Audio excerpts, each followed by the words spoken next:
Трансферот од образование директно на пазарот на трудот може да биде уништувачки сон за младите за нивното посакувано работно место, а недоволното работно искуство и недостатокот на вештини може да влијае на долгиот процес на адаптација. Утро во новаа тема разговараме со доктор Катерина Бошевска. Катерина, добро утро и добре дојдовте во Македонија на утро. Колку пазарот на трудот во Македонија е отворен за младите и какви вештини треба да поседуваат младите? Добро утро и од мене. Мислам дека е општо позната состојбата на пазарот на трудот кај нас. Има потреба од работници, но мислам дека треба квалитативно да размислиме каква е таа потреба и колку на тоа компаниите се подготвени да ги прифатат младите, а колку и младите се навистина подготвени да одговорат на потребите на пазарот.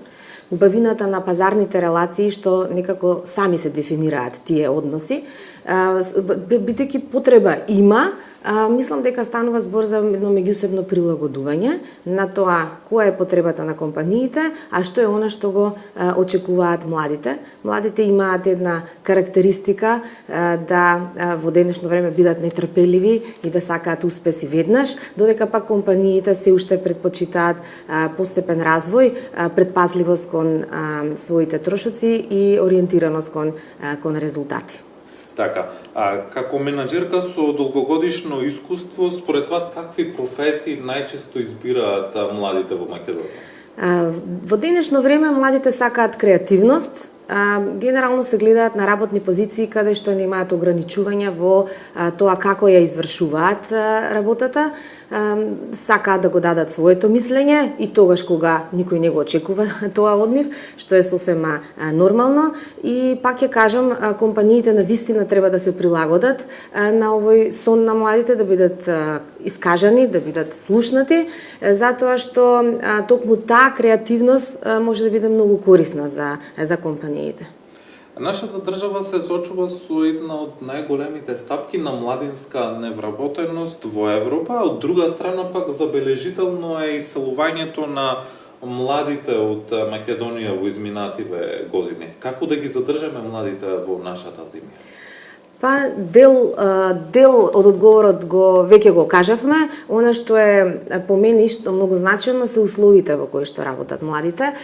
Тие заминуваат, верувајте, тие ќе работат можеби и иста работа каква што би ја работеле и кога би останале овде, но условите и прифатеноста од страна на работодавачот е пресудното поради кое тие заминуваат. Сега тука кога ќе кажам на услови, не се само финансиските услови, тука велам и целокупната техничка, технолошка околина во која што тие имаат простор да работат, да се изразат и да создадат нешто за компанијата за која што се ангажирани, затоа што пазарот сега се наоѓа на една раскрсница каде што компаниите се со предизвик за одреден технички и технолошки развој, дигитализацијата е се поприсутна и дигиталните вештини, а младите ги имаат тие дигитални вештини и токму тоа е тој спој кој што ќе е потребно да се направи и тоа во секоја област, а дејностите или областите во кои што младите би сакале да останат зависи колку се атрактивни,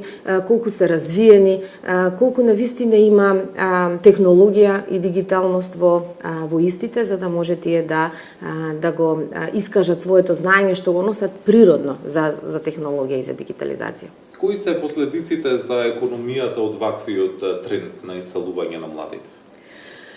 Па добро, јасно е дека економијата губи квалификувана работна сила, губи млада работна сила, која што и да не е квалификувана во текот на работниот процес би се квалификувала за намената за која што ќе се посвети.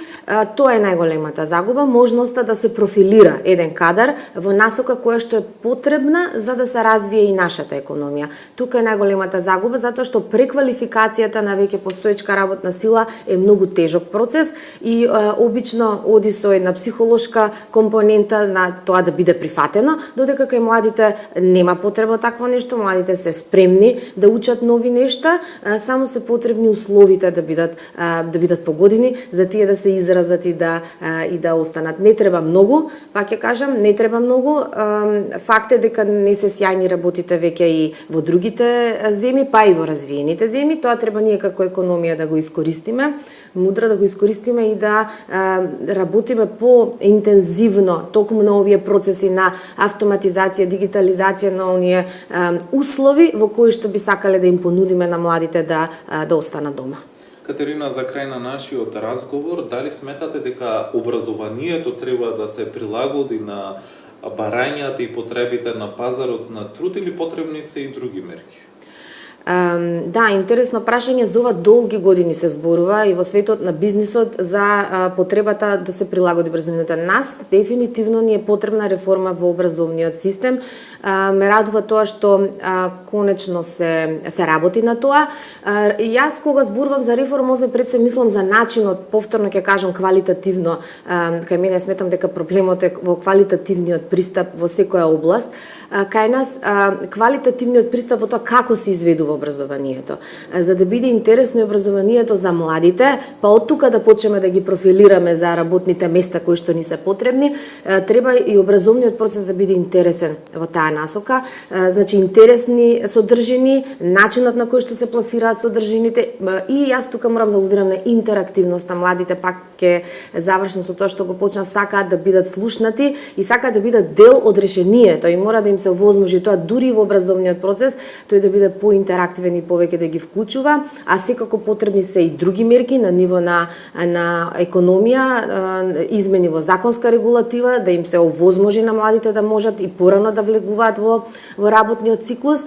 Мислам дека за тоа веќе сме на добар пат, најавени се и во текст се измени на законските решенија за активно вклучување на младите во летниот период и покрај фактот да можеби користат стипендии и други некои бенефиции, а нормално во тој недостиг на работна сила нели да се овозможи на пензионерите. Значи тоа е еден интересен спој на генерацијски јаз кој што е потребен на економијата и тука сега вештината на нас менаџерите како ќе ги споиме тие генерации во насока на тоа да ги оствариме нашите резултати. Така, Катерина, ви благодарам за одвоеното време и за гостувањето во утро во Македонија. Да, ви благодарам за можноста.